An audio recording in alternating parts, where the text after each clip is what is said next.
I have no clue that this will happen. Yeah, it's a different story that I have been working in this constituency. And I have never tried to impress anybody. I have been myself and I am myself. I shall stay back myself, whoever I am. I've always been working in the best interest of the constituency, and rather I would now should reinstate this, reinforce that I've never worked on a communal basis. Hyderabad Lok Sabha seat पर एक रोमांचक मुकाबला देखने को मिल रहा है, जहां पर भारतीय जनता पार्टी ने अपने उम्मीदवार के रूप में कोम्पेला माधवी लता को उतारा है, तो एक कॉर्पोरेट हॉस्पिटल की चेयरपर्सन, एक सामाजिक कार्यकर्ता और एक संस्कृत विद्वान है, और अब 4 बार हैदराबाद के सांसद और ऑल इंडिया मजलिस इत्तेहादुल मुस्लिमीन के संस्थापक असदुद्दीन ओवैसी के खिलाफ ये पहली बार है कि जब बीजेपी ने इस सीट से एक महिला उम्मीदवार को बनाया है। लेकिन क्या लता ओवैसी को हराने में कामयाब होगी, और क्या लता की आवाज हैदराबाद के लोगों को प्रभावित कर पाएगी? इन सभी सवालों के जवाब जानने के लिए देखिए हमारा ये वीडियो, जिसमें हम आपको बताएंगे कि कौन है कोम्पेला माधवी लता और कैसे वो बीजेपी में एक नया चेहरा बनी है। नमस्कार, आप देख रहे हैं एयर न्यूज। कोम्पेला माधवी लता का जन्म 1975 में हैदराबाद के संतोष नगर कॉलोनी में हुआ था। उनके पिता एक व्यापारी थे और माता एक गृहिणी। उनके परिवार में उनके अलावा उनका एक भाई और एक बहन थी। लता ने अपनी प्रारंभिक शिक्षा संतोष नगर के एक सरकारी स्कूल से की और फिर निजाम कॉलेज से स्नातक की डिग्री हासिल की। उन्होंने कोटी महिला कॉलेज से राजनीति विज्ञान में पीजी की डिग्री भी प्राप्त की। लता का सांस्कृतिक कार्यों में बड़ा शौक था। उन्होंने भरतनाट्यम की शिक्षा ली और कई मंचों पर अपना प्रदर्शन किया।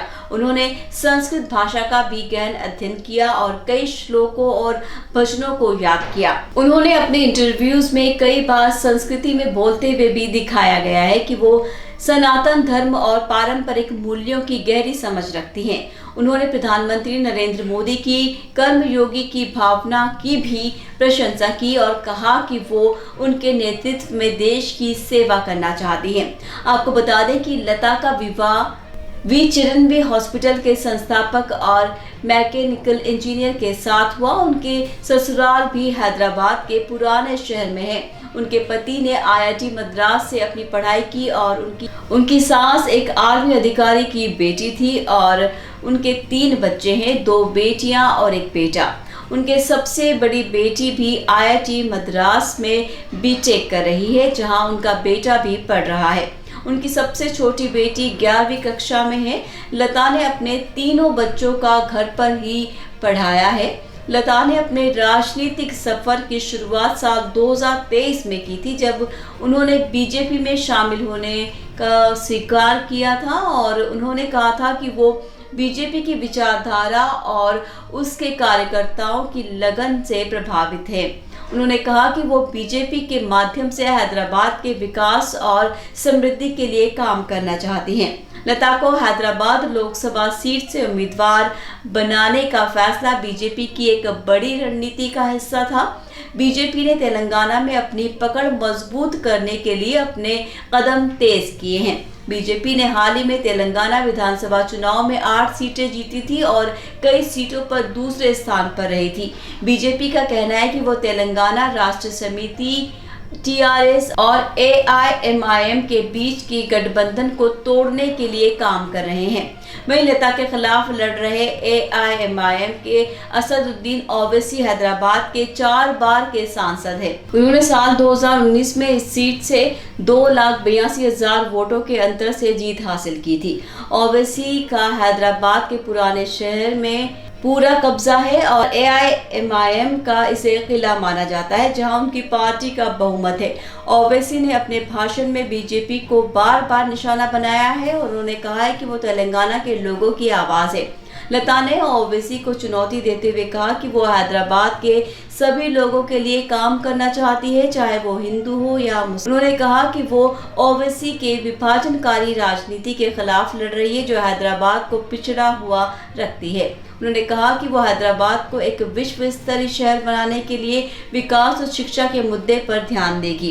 हैदराबाद लोकसभा सीट पर चुनावी मुकाबला बेहद दिलचस्प मोड़ पर है।